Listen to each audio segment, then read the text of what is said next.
하나님의 은혜가 오늘 저와 여러분들에게 충만하시길 주님의 이름으로 축원드립니다. 우리 주님이 함께 하시면 어떠한 상황 가운데서 우리가 능히 모든 것을 감당하게 될 줄로 믿습니다. 최근에 그 새만금 쪽에서 여러분들 아시겠지만 잼버리 그 대회가 있었죠. 보이스카우트, 그러니까 스카우트들이 다 모여가지고 거기에서 큰 행사를 치렀습니다. 벌써 몇 년 전부터 이렇게 그거를 하는 그런 상황이었어요. 근데 안타깝게도 이번에 좀 폭염이 좀 심해지고 또 정부에서 좀 이렇게 많은 것을 제대로 좀 공급하지 못하는 그런 상황 속에서 안타깝게 철수를 하는 그런 상황들이 많이 좀 생겼더라고요.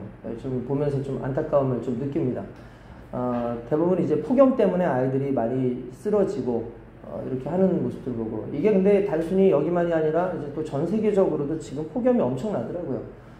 유럽 같은 경우에는 뭐 몇천 명씩 막 죽기도 하고, 우리나라에서도 이 폭염 문제로 상당히 힘들죠. 그러니까 기후가 확실히 달라진 것 같기도 하고, 이거에 대해서 좀 발빠른 어떤 대책과 이런 것들이 있어야 되는데, 그런 것도 좀 아쉽기도 하고, 지금은 이제 학자들이 말하기를 이제는 그 지구온난화의 시대는 끝났다 라고 얘기를 합니다. 지구온난화의 시대는 끝났다, 그냥 보일링이다 라고 얘기를 해요. 그러니까 펄펄 끓는 시대가 왔다 라고 얘기를 했어요. 그러니까 온난화로 그냥 이렇게 무슨 온실 속에서 있는 것처럼 그런 따뜻한 온도를 유지하는 게 아니라 이제는 지구가 끓기 시작한다 라고 그렇게 이야기를 합니다. 그런 이야기를 듣고 있으면 너무나 가슴 아프지만 그걸 오늘날 현실 가운데서 느끼지 않습니까? 지금 밖에 나가면 지금 열이 엄청납니다. 그래서 잠깐 한 10분 정도만 이렇게 마실 나갔다가 온다고 와도 그냥 머리에서 그냥 김이 후끈후끈 막 이렇게 막 열이 오르고 하는 모습을 우리가 경험하고 지금 살고 있어요. 옛날에는 전 지금도 생각나는 게, 옛날에는 30도만 돼도, 그냥 30도만 돼도 엄청 더워가지고 사람들이 힘들어하던 그런 시기가 있었는데, 지금은 30도는 애려 좀 시원한 느낌을 가질 정도로 지금은 웬만해서 35도 이상이고 어제도 38도를 찍었다고 얘기를 합니다. 아마 해가 가면 갈수록 이 사태는 더해질 것 같다라는 생각을 해봅니다. 우리가 더 기도 많이 해야겠다라는 생각하고, 우리 스스로도 조심해야겠지만 지금 과연 우리가 무엇을 할 수 있을까? 정말 하나님의 지혜가 오늘 우리 가운데 있어야 될 것이라고 생각을 합니다. 이 사람들이 이제 푹푹 쓰러지는 상황 속에서도 어떤 사람들은 전혀 해를 받지 않는 사람들도 있고, 어떤 사람들은 열사병이라든지 일사병에 푹푹 쓰러지는 사람들이 있어요. 그럼 이 사람들은 도대체 어떤 차이가 이렇게 있어서 그러는가? 라고 하면 대부분 이 사람들이 물을 많이 먹어도 이 수분이 빨리 증발을 해버려요. 빨리 증발을 하죠.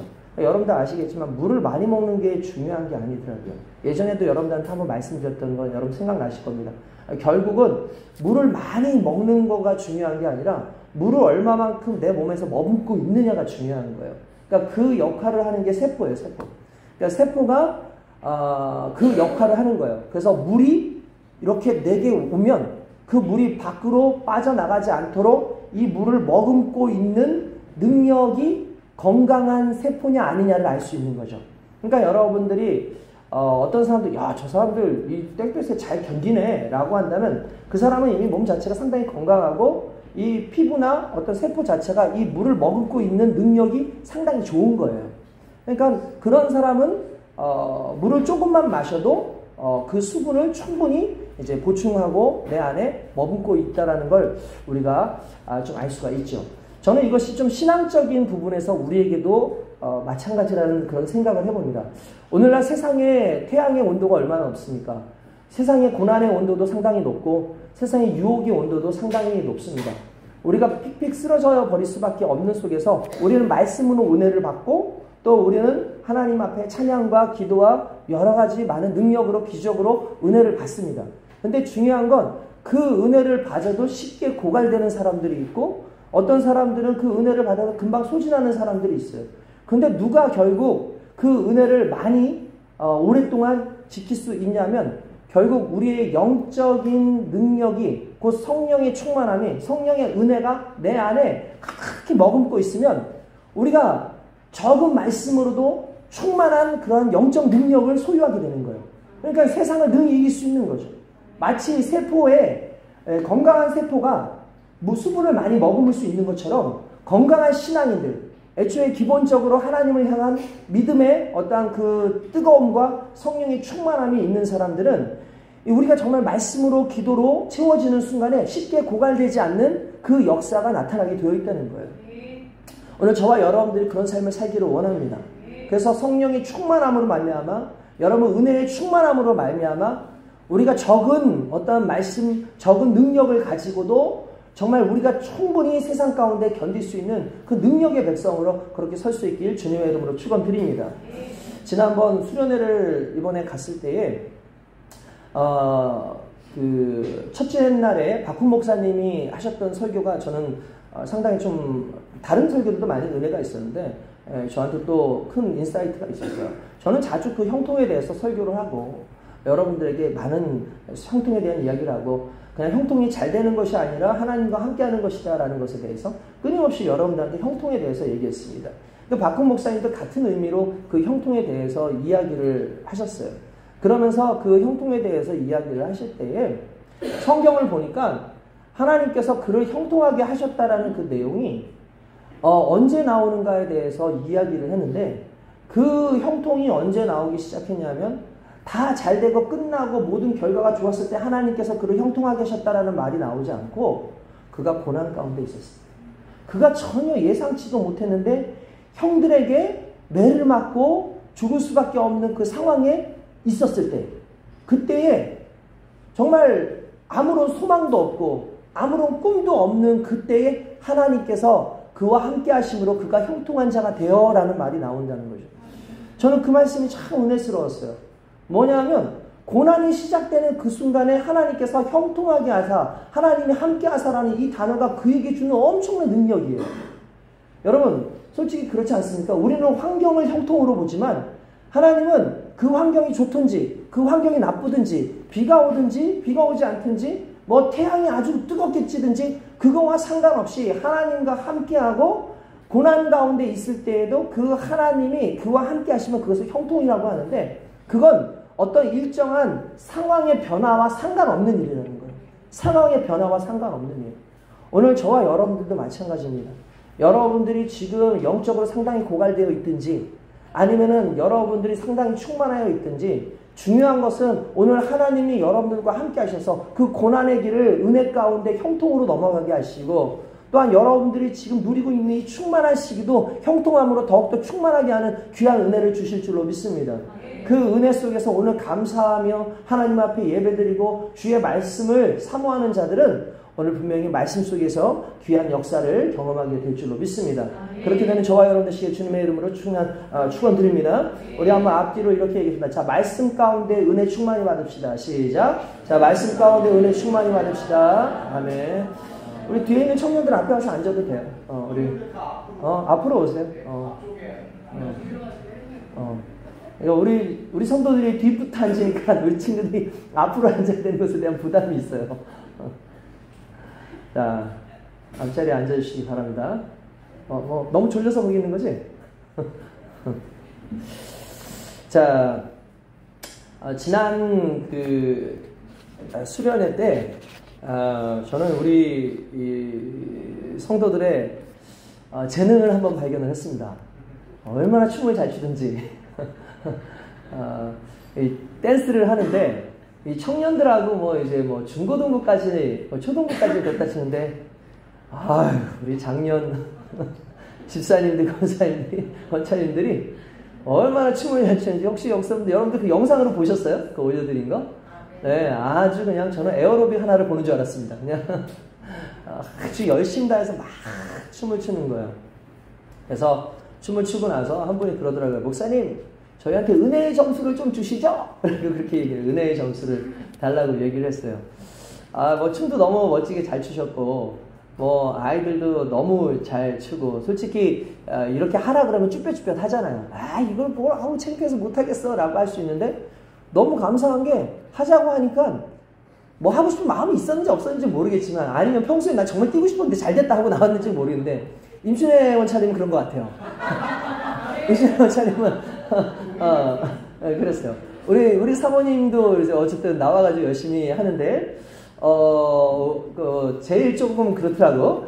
근데 왜 그러니까 자기가 너무 잘하면 안 된대. 자기가 너무 잘하면 이거 안 된다고. 적절하게 못해야 다른 사람들이 더 의기양양해서 열심히 할 수 있다. 그렇게 해서 다음에 우리 사모님 그 독주로 동물을 한번 봐야 되지 않을까라는 생각을 한번 해봤습니다. 수련회가 상당히 즐겁고 은혜스러운 시간이었어요. 목사님한테 은혜의 점수 주십시오, 은혜의 점수 주십시오라고 해서 진짜 은혜의 점수를 많이 드렸는데도 불구하고 다른 점수에서 많이 까먹어서 결국은 이제 초등학생들이 이제 우승을 하고 문화상품권 하나씩은 다 받아갔습니다. 보니까 저는 너무나 좋았고 행복했어요. 우리 주님께서도 상당히 행복하고 좋으셨을 거라고 믿습니다. 그런 모습들이 있죠. 우리가 은혜 아래 살아간다라는 말을 합니다. 은혜 아래 살아. 우리 은혜로 하죠. 은혜로 하죠. 목사님 좀 은혜로 하시죠? 라는 말을 합니다. 근데 솔직히 우리는 은혜로 한다라는 말을 어떻게 생각하냐면 대충 하죠. 이런 느낌을 생각해요. 자, 우리 은혜스럽게 합시다. 그럼 까탈스럽게 하지 말고 그냥 좀 편하게 합시다. 요걸 은혜스럽게 라는 말을 많이 써요. 여러분 그렇죠. 그래서 누가 무언가를 아주 집요하게 무슨 얘기를 하고 막 그래도 갑자기 우리 뭐라고 집사님 그냥 은혜스럽게 해요. 집사님 그냥 은혜스럽게 합시다. 이거 뭐 그렇게. 근데 중요한 건 우리가 은혜스럽게 한다라는 그 말에 대한 오해를 자꾸 하고 사는 것 같아요. 여러분 은혜라는 것은 어마어마한 사건인 거고 은혜라는 사건은 그냥 대충 넘어갈 수 있는 사건이 아니라는 것을 오늘 저와 여러분들이 알아야 될 줄로 믿습니다. 여러분 은혜로 산다는 게 어떤 말인 것 같습니까? 여러분 율법대로 사는 게 편할 것 같아요? 은혜대로 사는 게 편할 것 같아요? 율법대로. 율법대로 사는 게 왜요? 그냥 찍었어요? 율법대로 사는 게 더 편할까? 은혜대로 사는 게 더 편할까? 어떤 목사님께서 이제 칼럼을 쓰신 것을 제가 예전에 보고 나서 그 칼럼 속에서 많이 공감하는 바가 있었어요. 그분도 똑같은 말을 했습니다.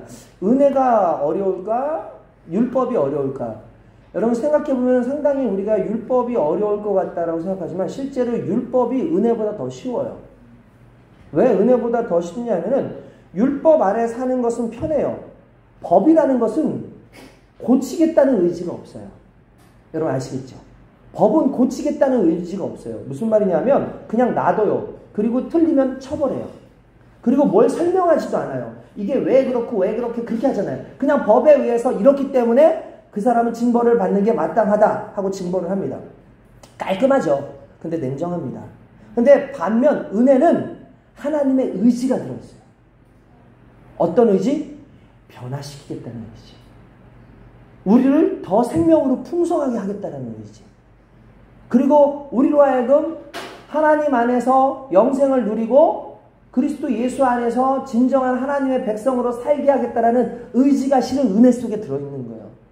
그러니까 이걸 좀 다른 말로 하면은 은혜는 하나님이 계속해서 간섭을 하시겠다는 거죠. 하나님께서 계속 손대시겠다는 거죠. 하나님께서 계속 그를 만지시겠다라는 게 이게 은혜인 거예요. 그러니까 실제로 우리가 도저히 변화될 수 없는 우리의 삶을 우리가 도저히 어떻게 할 수 없는 우리의 삶을 하나님께서 함께 하심으로 말미암아 변화시켜가는 과정을 은혜로운 시간이라고 얘기를 하는 겁니다. 그러니까 은혜는 그냥 쉽게 하는 것이 아니라 그 은혜 속에서는 고난도 있을 수 있고요. 그 은혜 속에서는 우리에게 아픔도 있을 수 있고 그 은혜 속에서는 정말 생각지도 못했던 그런 것들이 충분히 있을 수 있어요. 왜냐하면 결국 그것을 통해서 하나님께서 지금의 내가 아닌 변화된 나를 원하시기 때문에 그렇습니다. 은혜 받은 사람의 특징이 뭡니까? 과거에 나는 죽고 새로운 인생으로 살아가는 거죠. 은혜 받은 사람의 특징이 뭡니까? 과거로 살지 않고 은혜를 통해서 하나님과 함께 사는 거예요. 여러분 시부모님을 모시고 사는 것도 상당히 피곤하고 힘든 일 아니겠습니까? 솔직히 과거부터 그랬잖아요. 뭐 시부모만이 아니라 가족들과 함께 사는 부분에서도 너무나 피곤한 거 상당히 많아요. 그런데 여러분 그 하나님을 우리가 인생 가운데 모시고 산다고 생각을 해보세요. 여러분 그게 쉬운 일일 거라고 생각하십니까? 우리 부모님들이 아이들한테 뭔가를 끊임없이 얘기하잖아요. 막 얘기하면서 잔소리하고 하면은 그게 스트레스 받잖아요. 심지어 사람도 그렇게 하는데 하나님께서 우리와 함께 하시면서 잔소리가 아니라 그냥 우리의 삶을 자꾸 건드리세요. 그래서 이 길로 가면은 안 된다는 걸 아시기 때문에 이 길로 갈 때 그 길을 막으세요. 그러면 하나님 우리는 왜 이 길을 막으십니까? 이거 은혜스럽지 않습니다. 내게 은혜를 주십시오라고 말하지만 실은 그때 이미 하나님은 은혜를 주고 계시는 거예요. 그 길을 막음으로 하나님께서 내게 말씀을 주심으로 내게 갈등이 있을 때 그 갈등 가운데 하나님께서 선명하게 우리의 귓가에 들려주시는 그 말씀으로 내가 어느 곳을 가야 되는지 이것을 이야기하시거든요. 결국 그게 은혜인 거예요. 그러니까 은혜는 끊임없이 우리를 간섭하고 우리를 변화시키는 데 목적을 두기 때문에 그렇다는 걸 여러분 저와 여러분들이 알기를 원합니다. 여러분 시험을 치르는 게 어렵습니까? 훈련을 받는 게 어렵습니까? 훈련 받는 게 어렵죠. 시험은 그냥 60분 딱 치면 되는데 그 60분의 시험을 치기 위해서 엄청난 훈련과 엄청난 시험 공부를 하는 것 자체가 참 쉽지 않아요. 커트라인이 60점으로 정합니다. 그리고 60점 기준으로 봤을 때 합격과 불합격을 이렇게 나누게 되죠. 그러니까 시험 자체는 그냥 쉬워요. 편한 거예요. 그런데 중요한 건 훈련을 달아요. 이 60점 이상을 넘기게 하기 위해서 끊임없이 사람을 힘들게 하죠. 끊임없이 달달달 볶고 끊임없이 그것을 다시 보게 하고 연구하게 하는 거죠. 여러분 교회는 시험 보는 곳일까요? 훈련하는 곳일까요? 여러분 교회는 시험 보는 곳입니까? 훈련하는 곳입니까? 정말 그렇게 믿으십니까? 근데 모든 성도들이 교회에서 시험에 들어요. 모든 성도들이 교회에서 시험받고 있다고 우리는 스스로 생각을 해요. 근데 여러분 한 가지 기억해야 되시는 건 교회는 하나님의 섭리 가운데 훈련받는 곳입니다. 성도를 바라볼 때 가슴 아픔이 있고 내 삶을 볼 때 가슴 아픔이 있고 이 열약한 교회에 정말 겉으로는 정말 하나님 하면서 정말 영적으로 대단한 사람들인 것 같지만 이미 속으로는 많은 부분에서 세상과 타협하고 살아가는 그 성도들이 앉아있는 이 모습을 보면서 시험 들고 있는 우리는 이 시험 자체도 시험이 아니라 우리에게는 훈련이라는 것을 인식해야 돼요. 그래야 우리가 하나님의 은혜 가운데 회복이 돼요. 오늘 저와 여러분들에게 하나님께서 허락하여 주신 이 모든 것들이 훈련의 과정이라는 것을 믿고 달려가는 것이 왜 중요하냐면 이 모든 것을 계획하신 것이 내가 아니라 하나님이기 때문에 그렇다는 거죠. 그 하나님 앞에서 살아가는 사람들, 그게 곧 은혜입니다. 제가 다시 말씀드릴게요. 여러분 오늘 설교 제목이 뭡니까? 다시 은혜로입니다. 무슨 말입니까? 하나님 저를 다시 간섭해 주세요. 하나님 저를 다시 만져주세요. 하나님 저를 다시 하나님께서 이끌어 주셔서 내 삶 가운데 내가 계획한 길이 아니라 하나님께서 계획하신 그 길 가운데 갈 수 있도록 인도해 주세요. 나는 힘이 없어요. 나는 쓰러져 있어요. 나는 괴로워요. 그러나 아버지 하나님 내 뜻이 아니라 하나님의 뜻이 다시 나를 간섭하시고 나를 개입하시면 하나님 좋겠습니다. 여러분 정말 그 기도가 있다면 한 가지 중요한 게 있죠. 그 기도 후에 하나님의 간섭에 나를 맡기는 거예요. 그 하나님을 주인으로 생긴다면 적어도 주인의 그 간섭에 나를 맡기는 그 역사가 나타날 때에 진정한 믿음이 자라나게 되는 줄로 믿습니다. 오늘 저와 여러분들이 그러한 충만한 은혜가 있어야 되지 않겠습니까? 여러분 배운다는 것은 늘 말하지만 간섭받는 것과 똑같은 거예요. 간섭받을 때 얼마나 귀찮은지 아시죠? 저도 얼마 전에 요즘에는 그냥 너무 힘들어서 받았는데 좀 이렇게 좀 누가 날 좀 가르쳐 줬으면 좋겠다 해서 PT를 한번 좀 받아봐야겠다 해가지고 예전에 한번 PT를 받으려고 하는데 엎드리래요. 프랭크를 하는 거예요. 1분도 못하겠는 거예요. 나 요거 끝냈으면 좋겠는데 갑자기 그 코치가 잠깐 내려오세요 그러더니 자 다시 그러는 거예요. 자세를 그 다음부터 하면 다시 하는데 나는 한 번만 했으면 좋겠는데 5번을 시키고 나는 2번만 했으면 좋겠는데 10번을 시키고 계속해서 나를 건드리는 거예요. 근데 중요한 거는 그걸 하고 나니까 그 다음에 1분에서 2분으로 저도 1분 10초로 넘어가고 1분 30초로 넘어가고 나중에는 2분이 넘어가지는 어떤 그런 삶이 오는 거죠. 여러분 다른 게 아니에요. 힘들어요. 힘들 때 포기하려고 그러잖아요. 우리가 사람의 몸은요 편안함을 원해요. 우리의 뇌는 얼마나 이게 얄팍한지 인간의 뇌는 늘 편함을 추구한대요. 그래서 편한 쪽으로만 가려고 그런대요. 그래서 인간의 선택은 대부분 편한 쪽으로 선택을 해요. 여러분들 보세요. 여러분들이 하는 대부분의 선택이 어떤 쪽이에요? 힘들면 힘든 쪽으로 가는 쪽이 아니라 힘들면 안 하는 쪽으로 선택해요. 그렇지 않습니까? 신앙도 마찬가지인 부분인 거예요. 신앙생활을 하는 우리가 이 생각을 가지고 우리의 뇌를 가지고 신앙생활을 하기 시작하면 신앙생활을 편하게 하고 싶어요. 그래서 우리가 이것을 거슬러가는 믿음이 필요한 거예요. 이걸 거슬러가는 하나님의 간섭이 필요한 거예요. 그러니까 여러분, 하나님이 간섭하실 때 그것을 끝까지 이기는 사람이 승리하는 거예요. 그 간섭을 끝까지 견디는 사람이 그 상황 속에서 정말 하나님의 은혜를 맛보게 되는 줄로 믿습니다. 여러분, 조건과 환경 때문에 일희일비하지 않습니다. 하나님의 간섭 안에 있는 사람들은 조건과 환경 때문에 일희일비하지 않아요. 왜 그렇습니까? 어떤 환경이 오든지 하나님이 간섭해서 나의 인생을 다 풀어주실 걸 믿기 때문인 거죠. 그것이 꼭 형통함으로 아니어도 돼요. 그러니까 인간적으로 말하는 그 형통함이 아니어도 됩니다. 여러분, 고난이 있으면 그냥 고난 그대로 받으시면 돼요. 어려움이 있으면 그냥 어려움 그대로 받으시면 돼요. 왜냐하면 그 어려움 가운데 반드시 간섭하시는 그 하나님의 역사가 내게 있는데 그걸 우리는 은혜라고 하기 때문에 그렇습니다. 하나님의 은혜는 항상 우리에게 있습니다. 하나님의 은혜는요, 우리를 구원하시는 그 순간부터 영원까지 우리에게 은혜가 계속해서 되어지고 또한 그 은혜 속에서 우리는 계속 하나님의 간섭을 받거든요.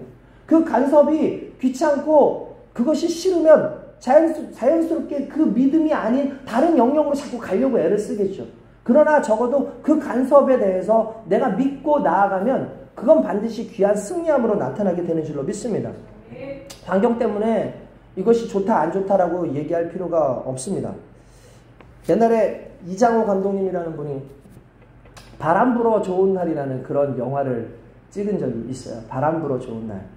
당시에 그 선입견이 지배하던 시대였는데 당시에 바람이 불면 나쁜 날이에요. 바람이 부는 건 나쁜 거예요. 너무 힘들어요. 근데 좋은 날이에요. 그래서 기자들이 물어봤대요. 왜 그렇게 제목을 삼았습니까? 라고 이 감독한테 얘기하니까 어떤 영국 시인의 글에서 인사이트를 얻었대요. 그러니까 사람은 자기 욕심 때문에 날씨에 대해서 불평을 한다는 거야. 자기 욕심 때문에. 그러니까 뭐 갖다 해서 우리가 소풍을 간다. 그러면 비가 오면 좋아요, 안 좋아요? 안 좋죠. 안 좋은 거잖아요. 그러니까 비 오면 나쁜 날인 거죠. 비 오는 분위기를 좋아하는 사람이 있다. 이런 사람들한테는 뭐 비 오면 좋은 날일지 모르겠지만 가뭄 끝에 비가 기다리는 농부는 그런 걸 좋아하겠지만 그냥 소풍을 간다든지 게임을 한다든지 뭐 놀러를 간다든지 이런 사람들한테는 비가 오면 좋은 날이 아닌 거예요. 그러니까 무슨 말입니까? 자기 욕심, 자기 중심으로 환경도 바라보는 거예요. 그러니까 나쁜 날이 어디 있겠는가? 보기에 따라서 모두 유익을 주는 날이에요. 그래서 바람 불어 좋은 날, 비가 와서 좋은 날, 눈이 와서 좋은 날이다 라고 그렇게 이분이 이야기를 했어요. 그러니까 무슨 말이냐면 바람이 불면 안 좋을 것 같지만 누군가에게는 이 바람 부는 것이 너무나 좋을 수 있지 않느냐. 정말 숨통이 막혀서 턱턱하고 있는 사람한테 갑자기 바람이 한번 싹 불어줘도 살 것 같은 그 느낌을 갖는 것처럼 우리 인생 가운데 고난이 오든 무엇이 오든 간에 중요한 건 그것이 내게는 좋은 날일 수 있다는 그 믿음을 가지고 하나님 앞에 달려가는 것 자체가 여러분 정말 온전한 하나님의 그 간섭 안에 거하기를 원하는 사람들의 특징이라고 그렇게 이야기를 합니다. 그래서 여러분 성도들은 힘들어도 뭔가 좀 신이 나 보여야 돼요, 실은. 왜냐면 내가 힘들어도 내 이 힘든 끝에 하나님께서 나를 위해서 준비하신 나의 단단함이 있다. 이 어려운 끝에 하나님께서 준비하신 나의 단단함이 있다라는 것을 믿고 그렇게 달려가는 저와 여러분 되시길 주님의 이름으로 축원드립니다. 할렐루야. 그렇습니다. 하나님의 은혜가 그렇게 있어야 되고 날마다 하나님이 나를 간섭하시는 인생이 돼야 돼요. 교회도 마찬가지고 어떠한 삶 가운데서도 그런 간섭함이 있을 때에 은혜가 생겨나게 됩니다. 그러니까 여러분 어느 순간부터 우리가 은혜가 사라진다는 말은 달리 말하면 뭐가 사라진다는 거예요? 하나님의 간섭하심이 사라지고 있다는 거예요. 그러면 어떻게 되는지 아십니까? 교만해져요. 왜냐하면 하나님의 간섭이 사라지는 순간 내가 주인이 되거든요. 근데 하나님이 간섭하시는 순간 나의 주인권을 하나님께 드려요. 그 하나님이 계속해서 나를 만지시는 순간 나는 교만해질 수가 없는 거죠. 겸손해질 수밖에 없는 거죠. 이 겸손이 사라지고 은혜가 사라지면 어떻게 되는 줄 아십니까? 그냥 단순히 사라지는 것으로 끝나는 것이 아니라 내가 누군가의 짐이 되기 시작해요. 내가 교회의 짐이 되기 시작하고 내가 가족들의 짐이 되기 시작하고 내가 여러 가지 사회 속에서의 짐이 되기 시작하는 거예요. 유순종 목사님이라고 여러분 아마 아실 겁니다. 제가 참 존경하는 목사님이세요. 그분이 이번에 은퇴를 하세요. 은퇴를 하시고 이 은퇴를 하는 교회에 제가 아는 어떤 목사님이 이제 후임으로 이제 오시게 됐어요.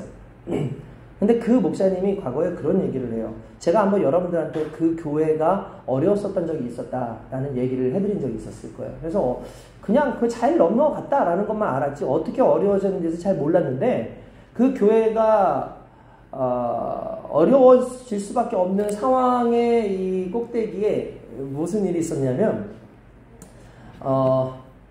그 노집사님이라고 하는 분이 계셨는데,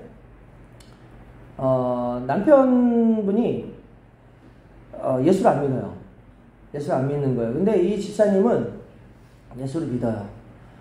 근데 남편이 뭘 하는 분이냐면 이렇게 조그만 그 건물들을 만드는 건축업자인 거예요. 뭐 큰 건물 말고 이렇게 무슨 빌라 같은 거 지어주고 하는 그런 건축업자였던 거예요. 근데 이 분이 건축업자로서 이렇게 했다 보니까 아무래도 이제 건축하시는 분들이 또 술을 많이 마시잖아요. 이렇게 어울려가지고 술을 많이 쓰고 하니까 술을 많이 이렇게 먹는데 얼마나 술을 많이 먹었든지, 간에 복수가 찬 거예요. 간이 아파서 이렇게 배에 복수가 찬 거예요. 그래서 이제 복수가 이렇게 차가지고 오르니까, 술을 먹지 말아라.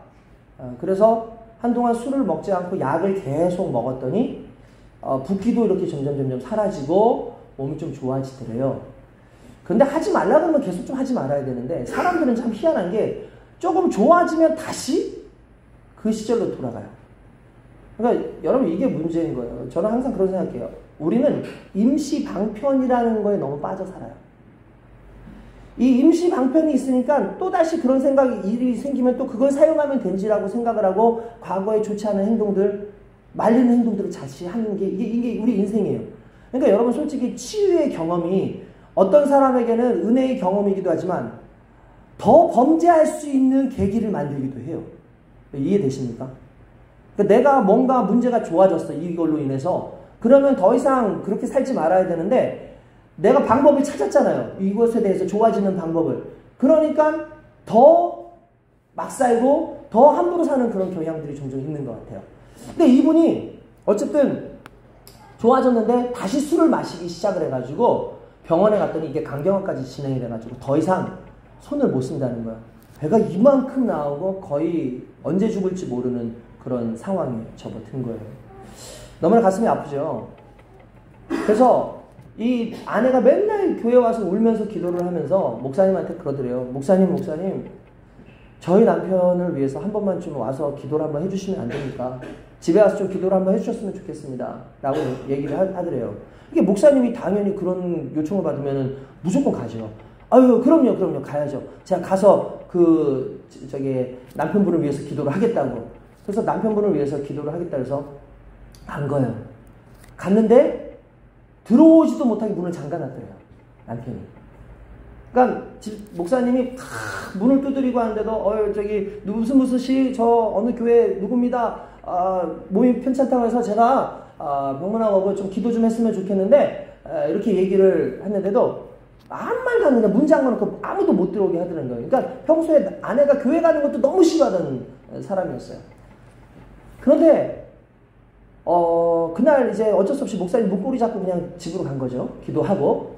그날 저녁에 이 아내가 울면서 남편한테 막 소리를 지르면서 화를 냈대요. 너 이러다가 죽는데, 이거 병원에서도 못 고친다 그러고 죽는데, 내가 그래도 목사님 정말 바쁜데도 불구하고 모셔와가지고 기도 한번 해달라고 그렇게 한 건데, 그걸 왜 그렇게 하느냐. 막 야단을 치고, 목사님 한 번 더 모셔올 테니까 그러지 말아라. 그러니까 그 분이 알겠다고 그렇게 얘기를 하더래요.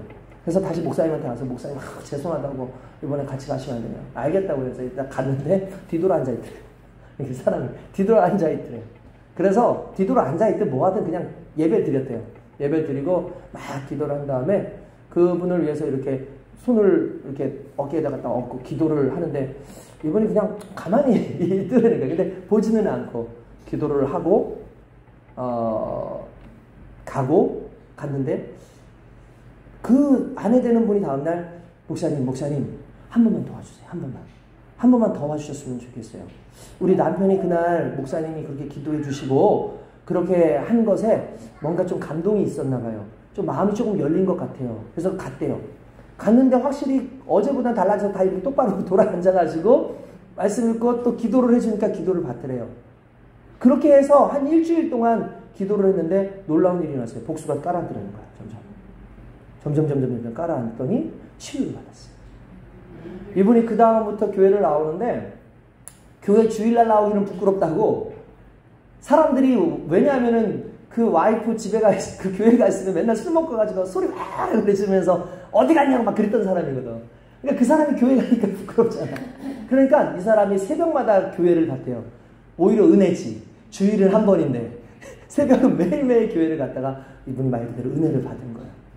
은혜를 받고 나니까 막 가슴이 뜨거워지고 좋잖아요. 근데 문제는 뭐냐면 은혜는 받았지만 자기가 오랫동안 일을 못하다 보니까 자기가 데리고 있었던 사람들이 다 떨어져 나간 거예요. 여러분 그런 거 있잖아요. 이렇게 일하시는 분들은 자기들이 데리고 있는 사람들이 있대요. 그래서 이 사람들은 일이 없어도 돈을 좀 줘가면서라도 곁에 붙어있게 한다 그러더라고요. 그래야지 같이 일을 하니까. 그래서 이제 일을 못하니까 이거 어떻게 하면 좋나 고민을 하고 있는데 그렇다고 이제 사람들을 부르자니 그 사람들 뭐 줄만한 돈도 없고 그래서 고민하고 있는데 이 목사님이 그 예전에 서울에 와가지고 자기가 그 시골에서 아버님이 돌아가시면서 주신 돈을 가지고 땅을 이렇게 대방동 저 위쪽에다가 한 50평 정도를 땅을 사줬다는 거예요. 근데 이 목사님은 이분이 안쓰럽고 뭔가 이분한테 도움을 주고 싶어서 어떻게 했냐면 내가 저기 대방동에 50평 정도의 땅이 있는데 네가 거기다가 빌라를 지어라. 네가 빌라를 지으면 내가 거기에 들어가는데 근데 내가 중요한 건 돈이 없다. 근데 어떻게 하면 좋겠냐 그러니까 갑자기 이분이 이 목사님 걱정하지 마시라고. 돈을 잠깐 좀 대출을 좀 받고 빌라를 지은 다음에 빌라에다가 한 층은 이제 그 목사님이 사시고 2층 정도는 전세를 줘가지고 이렇게 하면은 충분히 걷어낼 수 있다고 그걸로 저한테 주시면 된다고 그렇게 얘기를 한 거예요.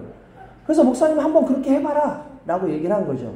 그러니까 이분이 그거를 짓는데 어떤 일이냐면 이분이 거기에다가 이 빌라를 지으려고 했더니 갑자기 몇몇 사람들이 이분한테 오더니 건축업자냐고 여기 뭐 짓냐고 그래서 그렇다고 했더니 내 것도 지어달라고 그렇게 얘기를 하더라는 거예요. 근데 그분들이 누구냐면 3분이나 와가지고 그 얘기를 하더래요. 무슨 말이냐면 자기 바로 집에 옆에 그냥 터가 있는데 그냥 좀 낡은 그 집들이 그냥 거기 있었는데 그 집에 있는 3사람들이 합해가지고 여기다가 그냥 건물을 지었으면 좋겠다는 생각이 이 목사님이 그 건물을 지는 걸 보면서 생각이 든 거야. 부탁한다 그러면서 이 사람한테 일거리를 준 거야. 그래서 이 3개의 일거리를 해서 따로 전세 뭐 이런 건 안 해도 그걸로 다 때웠어요. 다 때워지고 그게 이렇게 소문이 나더니 동네에서 사람들이 와가지고 20채나 20채나 해가지고 갑작스럽게 이 사람이 갑자기 상황이 너무나 좋게 되는 그 상황이 온 거예요. 너무나 감사한 거죠. 나름대로 이제 신앙생활도 열심히 잘 하고 그러는데 그러다 보니까 어쨌든 간에 하나님께서 형통함을 주셔가지고 풀어주셨는데 문제는 여기서부터였어요. 이 사람이 일이 많아지니까 바빠지는 거예요. 여러분 바빠지니까 어떻게 되냐면 주의를 빠지기 시작해요. 바빠지니까 기도할 시간도 사라지고 바빠지니까 맨날 짜증이 나죠. 힘들죠. 그러니까 너무 힘들고 짜증은 나는데 이걸 영적으로 채워야 되는데 영적으로 채우지 못하고 있으니까 점점 문제가 생기니까 어떻게 하다 보니까 교회에서 실랑이를 벌이다가 보니까 자기보다도 훨씬 어른들인 집사님과 어른인 그 장로님 권사님하고 막 싸움을 하고 있더래요. 막 다투면서 막 싸움을 하고 있더래요. 그래서 담임 목사님이 불러가지고 너 이렇게 하면 어떡하냐.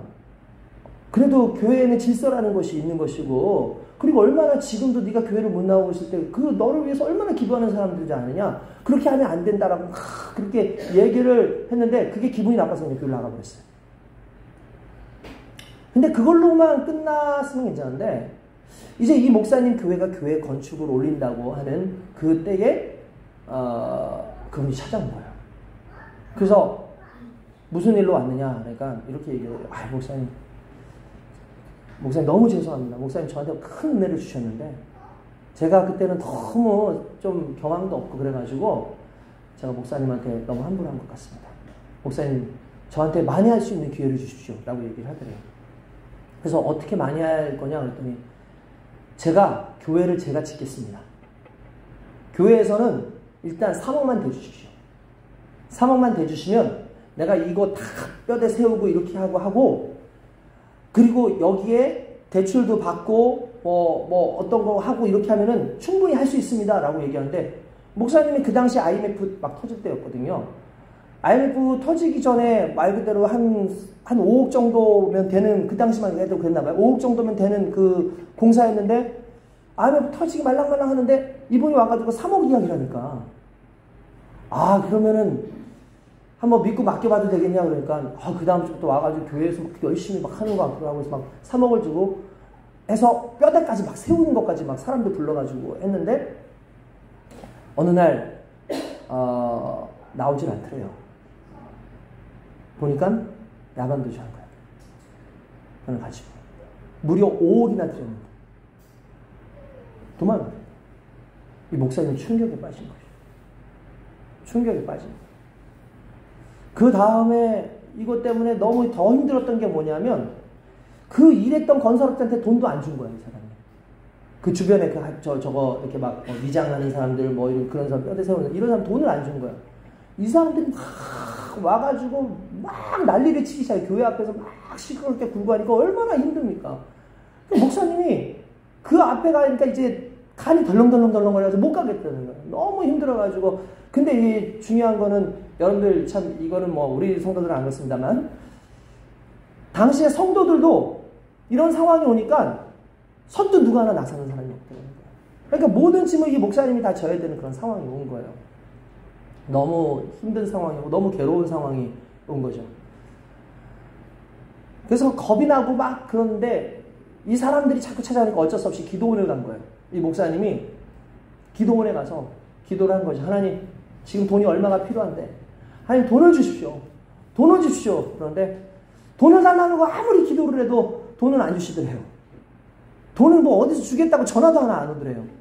그래서 마음 가운데 기도를 바꿨대요. 하나님, 돈을 주시든지 내가 담대함을 주시든지 둘 중에 하나를 좀 주십시오라고 했더니, 돈은 안 주시고 마음에 담대함을 주시더래요.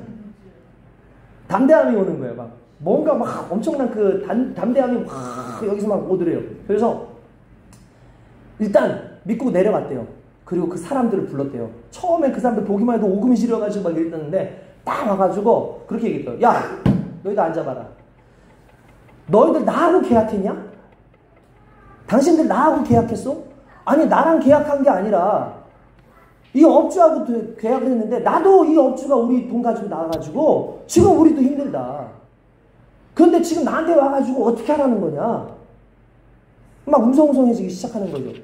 날 보러 그러면 어떡하냐? 나하고 계약한 것도 아닌데. 근데 이렇게 얘기했대요. 근데 내가 돈을 주겠다. 나는 돈을 주겠다. 어떻게 줄 거냐면, 내가 솔직히 지금은 돈이 없다. 지금은 돈이 없는데 내가 가지고 있는 재산 저런 것도 있고 아파트 담보 잡고 이렇게 하는데 시간도 좀 걸린다. 내가 이런 걸 걸리는데 너희한테 주는데, 근데 그렇다고 해서 내가 돈이 많지는 않으니까 너희가, 나도 손해를 봤다고 생각하고 너희도 손해를 봤다고 생각하고 이전에 했던 거는 그냥 넘겨두고 나중에 그 사람하고 해결하고, 지금부터는 너희가 새롭게 이 건물을 만드는데 다 해달라. 그러면 내가 너희한테 이걸 다 챙겨주겠다라고 하니까, 이 사람들이 서로 대화를 하다 보니까, 할 사람은 남아라 그러니까, 그래도 한 70% 80%는 남았고 한 두 사람인가 세 사람은 가더래요. 그러면 너희 하겠냐? 하겠다 해서 계약서를 다시 써가지고 해가지고 했는데, 중요한 건 그때부터 하나님께서 은혜를 채워주시고 하나님께서 물질적으로도 채우시고 성도들도 막 가슴 뜨겁게 나와가지고 헌신하고, 어떤 분이 막 헌신하기 시작하고 하면서 교회가 하나님의 은혜 가운데 다 세워진 거예요. 그 목사님이 너무 감사한 거죠. 아, 내가 사람 믿고 이 사람 믿고 그냥 돈 좀 아껴보겠다라는 생각으로 이 사람 믿고 이렇게 했었는데, 내가 믿을 게 사람이 아니라 결국은 하나님이구나. 눈에 보이는 거 없었고 손에 잡히는 거 없었는데 하나님께서 내게 담대함을 주셔서 내가 달려가게 하시더니, 그 이후엔 하나님이 책임을 져주시는구나. 그분의 간증이고, 또한 그분이 그 이후로 그 부분에 대해서 항상 이런 얘기를 하시는 거예요. 사람은 항상 그 받은 은혜를 언제든지 잊어버릴 수 있다. 우리가 기도해야 되는 건 딴 게 아니다. 하나님, 그 은혜를 잊지 않게 하여 주시옵소서. 그 은혜를 내가 평생 지니고 살 수 있도록 인도해 주시옵소서. 은혜를 잃어버리는 순간 누군가에게 짐이 되어지고, 은혜를 잃어버리는 순간 누군가를 속이는 사람이 되어지고, 은혜를 잃어버리는 순간 나만 죽는 게 아니라 주변까지도 죽이는 그 안타까운 상황이 있는데, 하나님 처음 주님을 만났을 때의 그 은혜, 나를 구원해 주셨던 그 은혜에서 살게 하여 주시옵소서라고 기도하고 달려가면 하나님께서 그 은혜를 끊임없이 만져주시고, 여러분들 바쁘다고 여러분 기도 안 하시죠? 바쁘다고 주일 빠지시죠? 바쁘다고 이것저것 빠지시죠? 여러분들 서서히 하나님의 간섭으로부터 멀어지는 거예요. 자꾸 그러고 싶은 거예요. 하나님은 인격적인 분입니다. 하나님 원합니다. 하나님 내게 와주세요. 하나님 놓고 하실 때에 문을 여는 그게 내게 있는 거예요. 하나님 내게 간섭해 주십시오라고 부르짖고 기도하는 순간, 알았어. 그럼 내가 너의 주인인 거 알지? 내가 너한테 이렇게 할게. 내가 이렇게 할게. 명령하는 그때 내가 순종하고 받아들이는 그때에 내 삶이 살아나는 거예요. 내 영이 살아나는 거예요. 그리고 내 영이 다시 유지되어지고 내가 회복이 되는 겁니다. 우리가 언제까지 이렇게 누워있겠습니까? 우리가 언제까지 하나님의 간섭을 두려워하고 하나님의 간섭을 귀찮아하겠습니까? 불편할 수는 있지만, 어려울 수 있지만, 하나님 나를 간섭해 주세요. 하나님 내 길을 막으시더라도 하나님 나를 간섭해 주세요. 이 기도가 신자의 기도여야 된다는 거죠. 담대함이라는 게 뭡니까? 두렵지 않는 게 담대함이 아니에요. 두려운 상황 속에서 하나님을 의지할 수 있는 게 담대함인 겁니다. 여러분 솔직히 똑같은 상황 속에서 보이지 않는 하나님을 의지하기가 쉬워요? 쉽지 않잖아요. 보이는 돈을 의지해야 되고, 보이는 사람들을 의지해야 되고, 보이는 전문적인 지신들을 의지하는 게 쉽잖아요. 그러니까 보이지 않는 하나님을 의지하려면 담대함이 필요한 거예요.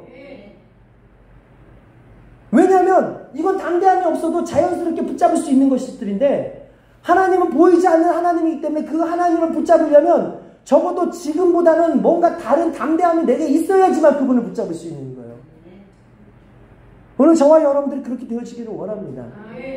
그 은혜 속에서 살아가기 원합니다. 여러분, 주님 앞에 봤을 때 우리는 아무것도 아니지 않습니까? 여기 잘나서 주님 믿는 사람이 얼마나 되겠습니까? 하나님이 지금까지 여러분들을 이 자리에 부르셨습니다. 하나님을 알지도 못하고 예수님을 알지도 못하고 구원의 섭리도 모르고 아무것도 모르는데도 불구하고 하나님께서는 우리를 부르셔가지고 여기에서 구원의 놀라운 역사와 은혜를 허락하셨죠. 그게 은혜입니다. 오늘 바울은 그것을 이야기하고 있어요. 이 바울의 오늘의 이야기는 이런 내용입니다. 부활에 대해서 이야기하면서 부활이 없다고? 부활이 있어. 부활이 있고 예수 부활하신 걸 나도 봤다. 나만 본 게 아니라 예수님께서 베드로한테 나타나셔서 보여주셨고, 제자들에게 보여주셨고, 여인들에게 보여주시고, 이런 사람들한테 보여주셨고, 맨 마지막에 만삭되지 못한 나도 하나님께서 보여주셨다 얘기를 해요. 근데 중요한 건 자기가 그런 얘기를 하고 갑자기 무언가 울컥해서 이런 얘기를 해요. 그런데 말이야, 나는 사도 중에 가장 작은 자라. 내가 하나님의 교회를 박해했었어. 너희들 알잖아. 내가 예수 믿는 사람들을 죽이기 위해서 다메섹으로 갔었고, 예수 믿는 사람들을, 심지어는 스데반을 돌로 쳐서 죽이는데 앞장섰던 사람이 나고, 예수 믿는 사람들을 그냥 방조한 게 아니라 그냥 잡아서 죽이는 역할을 내가 하지 않았냐. 그런데 중요한 건 그런 나를 하나님께서 사도라 칭했는데, 나는 사도라고 칭하는 것을 감당하기도 힘들다. 그러면서 이렇게 얘기합니다. 10절에 보면, 그러나 내가 나된 것은 하나님의 은혜로 된 것이니 내게 주신 하나님의 은혜가 헛되지 않아요. 내가 모든 사도보다 더 많이 수고하고 하였으나 내가 한 것이 아니요 오직 나와 함께 하신 하나님의 은혜로다 라고 얘기를 한다는 거예요. 무슨 말입니까? 이건 내가 한 거 아니고 하나님이 하신 거야. 내가 잘나서가 아니야. 내가 대단해서가 아니라 전적으로 하나님의 은혜였어. 전적으로 하나님의 개입이었고 하나님의 간섭이었어. 그래서 내가 오늘 이 자리에 설 수 있었어 라고 고백하는 거죠. 이게 믿음이고 이게 겸손함입니다. 이게 은혜를 붙드는 우리의 모습이어야 된다는 거예요. 바울은 그 은혜를 놓치지 않았어요. 그래서 끝까지 그 믿음으로 가는 겁니다. 근데 우리는 어떻습니까? 세상에 고난이 있어서가 아니에요. 세상과 타협하기 때문에 은혜를 놓기 시작하는 거예요. 세상에 문제가 있어서가 아니에요. 우리가 배가 고파서가 아니에요. 오히려 배부르기 때문에, 우리가 좋은 조건이 더 많기 때문에 자꾸 하나님의 그 은혜를 놓고 다른 것들을 잡으려고 하는 그 욕심이 생기는 거죠. 하나님 그걸 기뻐하지 않으시잖아요. 하나님 그걸 원하시는 게 아니잖아요. 오직 하나님의 은혜로 오늘 우리는 다시 서는 겁니다. 저도 잘난 게 하나도 없잖아요. 제가 여러분들 앞에 서가지고 설교를 하고 있지만 저는 진짜 항상 여러분들한테 너무너무 감사해요. 내가 뭐라고. 제가 뭐 여러분들보다 똑똑합니까? 제가 여러분들보다 더 대단한 어떤 그런 게 있을 것 같습니까? 전혀 그렇지 않습니다. 하나님께서 그냥 부족하지만 그냥 불러주신 거예요. 이런 사람의 설교를 그래도 듣고 아멘 아멘 하고 있는 여러분들의 믿음이 더 큰 거예요. 여러분이 더 대단합니다. 그래서 전 여러분들한테 너무 항상 감사해요. 근데 이것이 우리 모두에게 주신 하나님의 은혜라고 믿고 그 믿음대로 달려갈 수 있기를 원합니다. 이제 영적 침체에서 다시